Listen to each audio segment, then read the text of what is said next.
دا یو ضروری او اهمه مسئله ده د رمضان شریف باره کې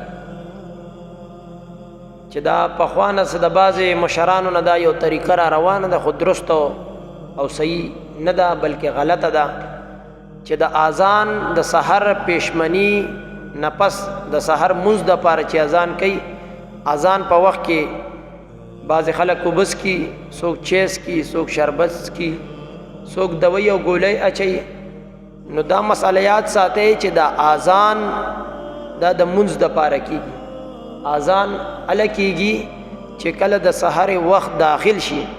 نو چې د سحر وخت داخل شو، پیشمنی او سحری ختم شوه.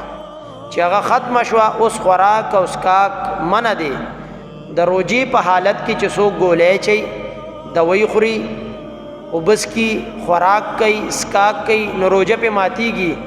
دغه رنګه چې څوک د اذان په منځ کې، د اذان په آخره کې خوراک او اسکاک کوي، نو دا جایز نه دی، روجه نه کیږي. نو دا یو ضروری مسئله ده. رب ذوالجلال دې مونږ او تاسو له د رمضان شریف د صحیح روجو نیولو توفیق رانصیب